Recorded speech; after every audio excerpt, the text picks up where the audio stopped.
This is the Shrimp Trawler Video Channel Strat-O-Matic Baseball Excel Game of the Week.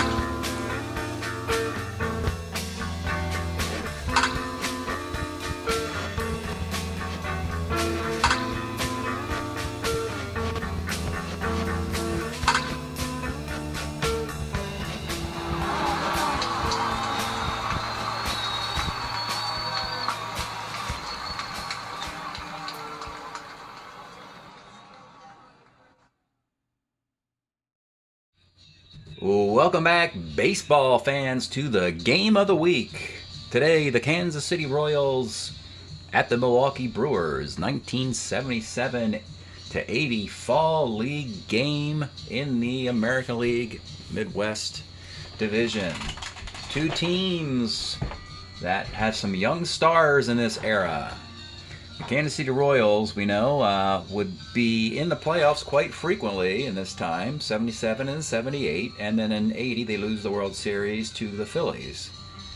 The Brewers don't make a playoff appearance until 1982, well, technically 1981 in the strike year, but they've got a lot of young stars, and they're not blocked by the Orioles and the Yankees and the Red Sox anymore because they're in a different division. And Kansas City, they shed the Oakland A's from playing in the American League West. Now it's the Royals and Brewers division in this timeline. If you were following the Summer League in the early 70s, late 60s, we saw that it was the Minnesota Twins were the grizzled team and the young Royals were the up-and-comer. And now it's a little bit flipped. Now the Royals are the grizzled veteran team and the Brewers are the young up-and-comer. Let's go back for a moment to last year with the Kansas City Royals and see how their season ended. And that would have been Game 7 of the American League Championship Series at Fenway Park, where Larry Gura, who had been a relief starter with that particular card, was given the Game 7 start as they had exhausted all their starting pitchers prior to that. And so Gura was like considered the swing starter. He got the Game 7 start. We know he will eventually become top of the rotation quality for Kansas City. He goes up against the number 3 starter for the Red Sox, Doug Bird, and it is Doug Bird out pitching Gura here. 6-2 victory. Jim Rice had a homer, 4 runs in the second inning for the Sox. 3 runs, I mean. 2-run homer by Fred Lynn in the 7th inning. The Royals could only muster individual runs in the 5th inning. They lose 6-2. From that team, who they no longer have, Hal McRae was picked up in the offseason by the Florida Marlin expansion team. Freddie Patek is gone. Marty Patton is gone. And that's how Kansas City's season ended last year. Today, we are replaying Game 3 of a best-of-5 in Milwaukee. A little history. These two teams met earlier in the Fall League, and Kansas City won that series 3-1. And the series that I'm currently playing started in Kansas City. And the Royals came back and won this game as well by a score of 6-5 with a 3-run homer by Willie Aikens, a save by Quisenberry in Game 1. And then in Game 2, Kansas City just beat up on Bill Travers with 7 runs early and just kept riding it out and got a 9-2 victory. Paul Splittorff beats Bill Travers, and the Kansas City has now won 5 out of 6 against Milwaukee this year. So the Grizzled Vets against the Young Guns, the Grizzled Vets are currently winning. However, let's take a look at the overall standings. In this division, the American League Midwest, here we go. Right now, you see that the Brewers had a nice little lead and the Royals chipped into it. So the Brewers, they were sitting at a number 3 overall seed in the league, and right now they're probably number 4. They got a single game lead over the Twins, game and a half over the Royals. And the Royals have at least clinched a tie for a tiebreaker if it comes to that, because they got 5 wins in a possible 10 games against the Brewers. The Royals like to win one of the 2 games in Milwaukee to stay within a game and a half for the division title. And that's the Royal assignment. Win one of the 2 games. A win here would be great. They'll put them a half game out, and then it's just a toss-up, and they have home field. So the Royals love to win today, or possibly tomorrow. If it goes back to Kansas City, it's a must-win Game 5, and if they lose 3 straight to the Brewers, they can pretty much kiss the division goodbye. So, for the Royals today, on the mound, we have number 4 starter, Craig Chamberlain. For the Royals, his 1979 card, I believe. The only card he pitched well with for them. Starter 7.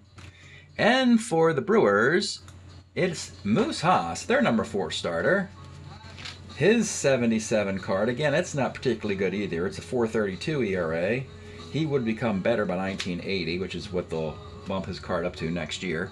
2 pitchers, probably a little bit too young for the stage here, you would think. But let's get going from Milwaukee. Leading off for Kansas City, it's Al Cowens. Cowens and Amos Otis alternate batting leadoff and cleanup, depending on lefties and righties. Kind of a fun thing the 2 outfielders do. Cowens 1-7, grounds a short. UL Washington 2-4, flies to right. And with 2 outs, let's get it out of the way now, folks. Batting third, the third baseman, George Brett, and here it is, the 1980 George Brett card. Hit, of course, 390. Your MVP, and flirted with 400 for the summer of 1980. One of the greatest Strat-O-Matic cards ever.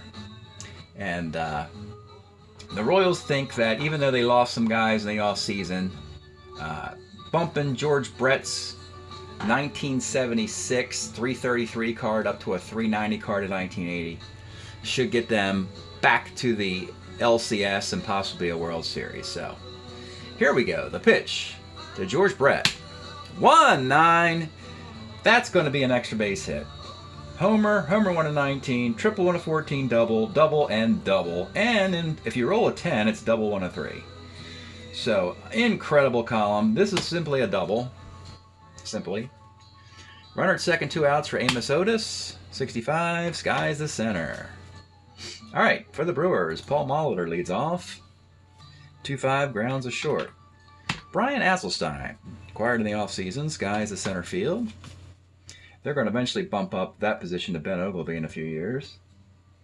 Sixto Lezcano. 5'10", catcher's card. Wathen. So 4E1. And that's pass ball, pop out. We go to the 2. Willie Aikens, 3'10". Sky's the center field. Started with the California Angels, then he went to the Royals for their 1980 season. John Wathen, 3'10", center. Pete Lecoq, 63, bouncer to first. This is Cooper. He's a 2, and he makes the play. Bottom of the second. Here is Cecil Cooper. 1-9, base hit. Robin Yount, 2-7, short B+. Puts him on at first. Let's take a look at the Yount card. Because we looked at the Brett card. Again, this is 1980 Yount. And the kind of card is not indicative of how great a hitter he is. He's got the 1-8 card, but he's a 293 hitter. But what you have to consider is the extra base hits.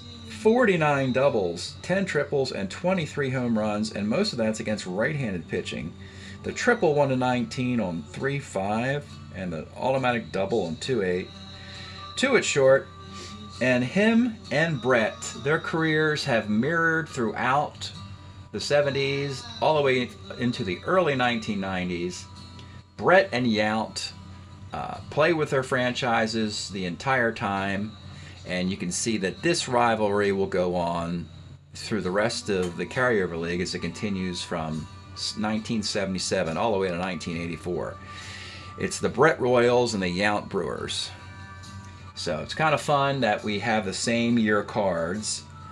Brett's got Yount as far as the 80 card goes, but by 82, Yount will have the card, the MVP card of 82, and then he kind of, and that happens to coincide with the year the Brewers go to the World Series. All right, enough of that. Yount also is an A stealer. Brett is a B. And Yount is going to try a stolen base. And as soon as I try that, he gets thrown out stealing. Oh well. 2 outs now. Alan Ashby. 1-6 is a K. All right, scoreless in the third. Frank White. 3-10. Short. Cranepool, 48 is a walk. Al Callen, 69, center. And Yoel Washington, 2-7 is a K. Bottom of the third, Gorman Thomas, 1-3, skies a center. Ken Boswell, picked up in the token round of the draft, just needed a left-handed batter. Pops to first, they only had 3 on their team, he becomes their 4th. Sal Bando, 67, is a base hit. Nice year for Bando. Coming over from Oakland. Paul Molitor, 2-7 is a grounder to short. Well, Chamberlain and Moose Haas doing fine through 3 innings. And here he is, George Brett. 4-4 off the Haas card, skies the center. This is Gorman Thomas, an outstanding defensive center fielder. A lot of people don't remember that about him. He is a 1E4. I think of him just as a big slugger, but he could run out in the outfield. Amos Otis, 2-3, grounds a short. And Willie Aikens, 48, walk. John Wathan, 2-6, single ... and with 2 outs, it's Peter Marshall's kid, Pete Lecoq. The pitch to Pete, 52, pops to short.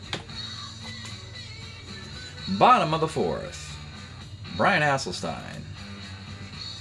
1-6, double 1-2 is a base hit.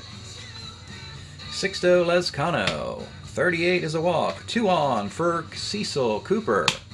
58, short X Chamberlain. This is UL Washington. Is a 3E48 at short. That is a single ... and that's going to be a run.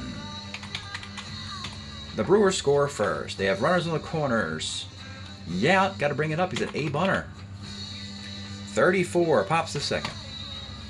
They're going to keep it up for Ashby with runners in the corners and 1 out. 6-10. Third X, Brett, 2E25. And he makes the play. Runner goes from first to second. So you have second and third with 2 outs. They move the infield back for Gorman Thomas. 56 is a K. So Chamberlain gets out of that pretty well. The single that scored the run was off the defense. It's 1-0 Milwaukee. They need this to keep the series going. Frank White in the 5th. 59, bounces to second. Ed Cranepool picked up off the Mets, 65, grounds to second.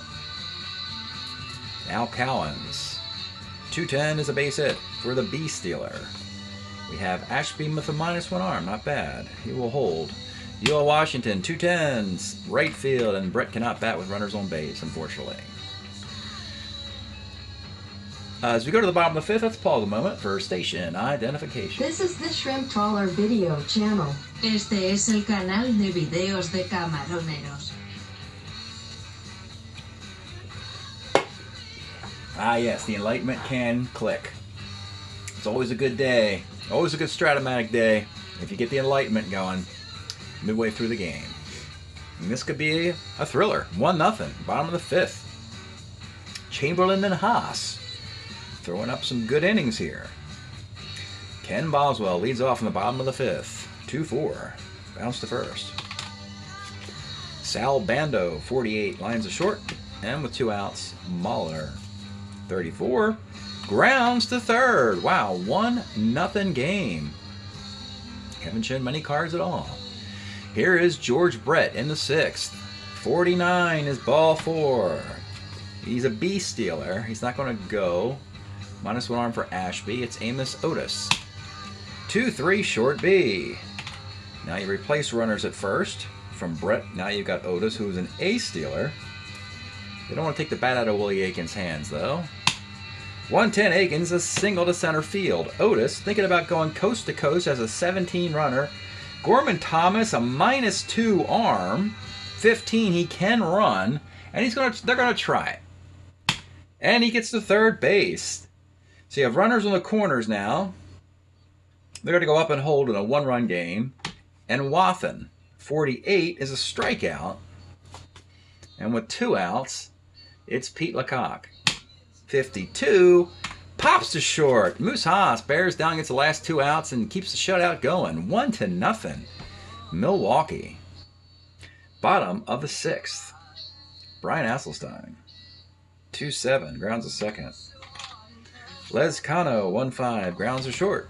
And Cecil Cooper. 2-6 is a base hit. And Robin Yount with a runner on and 2 outs.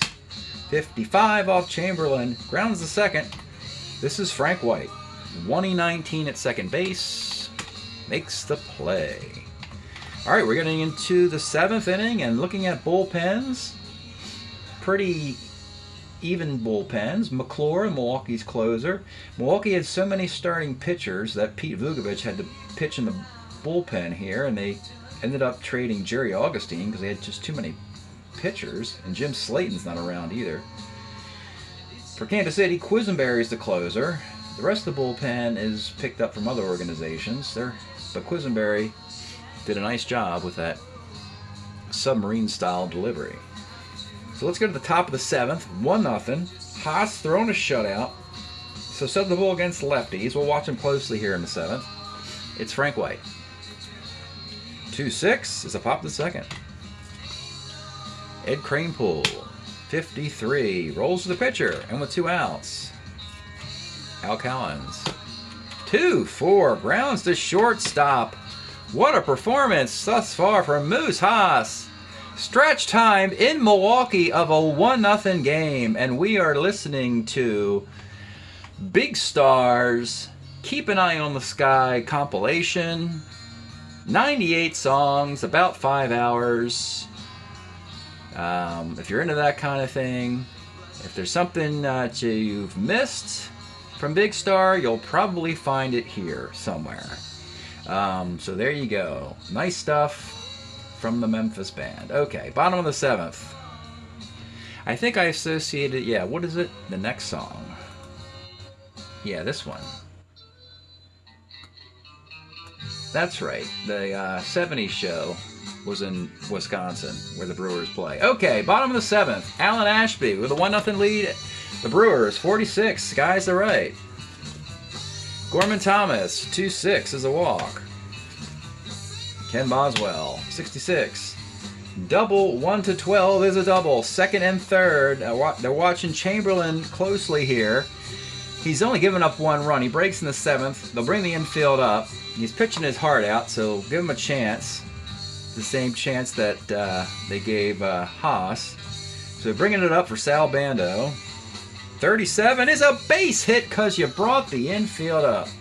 So that becomes a 2-run single instead of a 1-run ground ball, and it's suddenly 3-zip. That'll break Mr. Chamberlain. Turn this back down a little bit. That'll break Chamberlain.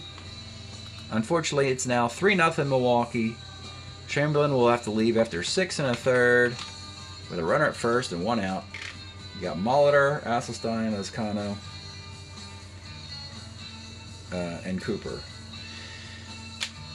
Shane Raleigh will come out of Kansas City's pen in the 7th. The base Paul Molitor. The runner at first. 1-6. Let's take a look at Paul Molitor's card. So this is his 1979 card, full season, hits .322, leads the Brewers in hitting this year. Was a dedicated second baseman, had some injuries, of course, early in his career. It's remarkable that he got to 3,000 hits and played to age 40, because early on it seemed like he was just getting injured too much. But eventually he settled down and had a long, incredible Hall of Fame career. Molitor 1-6, triple 1-14. That is a 3-base hit, and it's 4-zip. Hasselstein. He'll bat as he can stay in for defense. 64 off Raleigh. Off the Raleigh card is a double. They only hit off the Raleigh card against lefties. And it's going to get ugly here. Milwaukee. It's now 5-zip. Lizcano. 45 grounds a short. You got UL's a 3E48 at short, but he makes the play. And with 2 outs, Cooper. 65. Again off of Raleigh's card. He was very good against lefties, but they keep hitting it. They had the 6-4 double, and 6-5 is double 1 to 12. And he hits that too. Adding insult to injury, it's now 6-0. They bat around. Robin Yount with 2 outs. Strikes out. The inning's over. In the street, hanging out, all that good stuff. And the Brewers, looks like they're going to get a win in the series, as the home team has won every game thus far. 6-0 in the 8th. Moose Haas, 7 shutout innings. No danger of breaking. He'll continue into the 8th. For UL Washington, 5-10 catcher's card. This is Ashby. 3E2 makes the play. Brett, 2 sevens a walk. Amos Otis, 69 center. And with 2 outs, it's Willie Aikens. 2-9, double 1 to 2 is single ... Runners on the corners, 2 outs for Wathen. 58, short X. Yount to end the inning, he does. 8 shutout innings. And we'll go to the bottom of the 8th. Time to rotate through the Kansas City pen with Jim Wright. He's the right man for this job. Mop up. And it'll be Ashby leading off in the 8th. 65 is a K. Gorman Thomas, 68, 111 base hit. Boswell, 66, walk. 2 on 1 out. Bando, 57, double 1 to 15, double. It's getting ugly again. 2nd and 3rd with 1 out. They got to bring it up from Molitor as the 8th runner. 2-10 short. Runners hold. 2 outs. Asselstein rolls to the pitcher. 7-0. We'll get through this. 9th inning. Looking for a CGSO. Moose Haas. Is there any defense to bring in? There isn't. So let's just go with it. Pete Lecoq in the 9th. 47's a walk. One more batter breaks Haas, and then they have to decide if they want to let him go for a shutout broken or the improbable comeback attempt. Frank White. 37 is a base hit in the right field, and because they're down 0-2 in the series, I think they're going to hook him. That's it. He broke. The fans don't like it. They want him to go for the shutout in a complete game. But they're pulling Moose Haas after 8 innings and 2 batters with a 7-0 lead. Again, Milwaukee's got a very good bullpen. They're actually going to go to Bob McClure, the closer. It's not a save situation, but they need to win a game. They've lost the first 2, so they're going to go straight to Bob McClure in the 9th to get not a save, but to finish this game. And the batter would be Cranepool, who can't hit lefties, so he's lifted for a pinch hitter, which will be Bob Davis. And Davis with 2 on. 1-4 is a 6-4-3 double play. Perfect. And the runner goes to 3rd with 2 outs for Al Cowens. But let's take a look at the Al Cowens card. I mentioned he and Otis flip leading off and batting cleanup. And also, the thing about Cowens is I mentioned earlier about Robin Yount's doubles, triples, and homers. Well, Cowens is very similar. 32 doubles, 14 triples, and 23 home runs. So he can also dot the 3 columns. 3-6. This is a 2-out, 2-run homer by Al Cowens. We have a 7-2 game. And batting for UL Washington will be Mark Wagner. The pitch to Wagner, 55 off McClure, is a walk. And now we get to the dangerous Brett. Though, interestingly, he has 40% of his plate appearances against left-handed pitching, which is a good thing for all of baseball because he hits about .310 against lefties and about .420 against righties. So, Brett with a runner at first and 2 outs in a 7-2 game. The pitch to George Brett, 37, is a sky to right field. That's a single against a right-hander, by the way. But he skies out to right field, and the game's over. sloppy ending. It all works out for the Brewers. They get a much-needed 7-2 win and increase their lead in the American League Midwest. The young Brewers. It's interesting that the realignment of the carryover league really opens up some new storylines. Having George Brett's team and Robin Yount's team directly compete for division year in and year out can really be a seesaw battle. At least that's why I expect it to be that way. McClure, no save, gives up a solo homer and a walk. Everything else is Haas. He gets the win, gives up 6 hits. The run of the 9th charge to him, 5 walks, 2 strikeouts. Jim Wright, 2 hits, a run, walk, and a K in the 8th. Shane Raleigh didn't do very well in the 7th inning, giving up 3 hits, 2 runs, and a K. Everything else charged Chamberlain in the loss. 7 hits, 4 runs. Again, he was sailing along through 6 innings, then his bullpen let him down in the 7th. And there we are. 109, 0108, 712, 27. 6-2, 3-4, 3-4, 6-2. Home team has won every game of this series. Gosh, the Royals really need to win Game 4 in Milwaukee to make a move in this division for the division title. Let's look at the records and the stats here.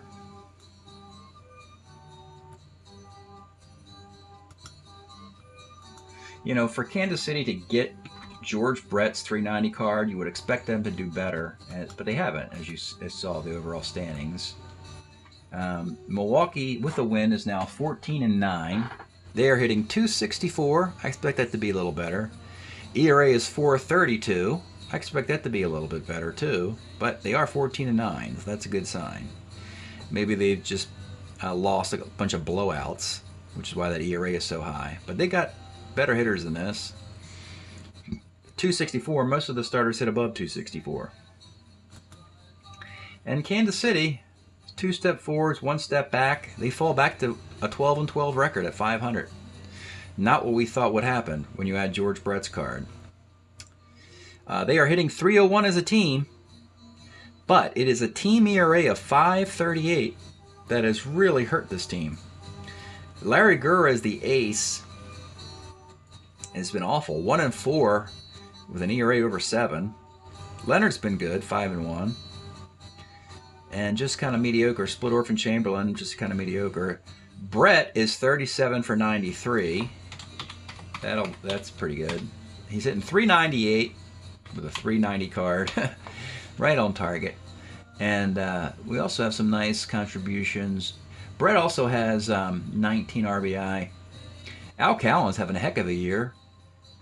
He's got 21 RBI, hitting .310.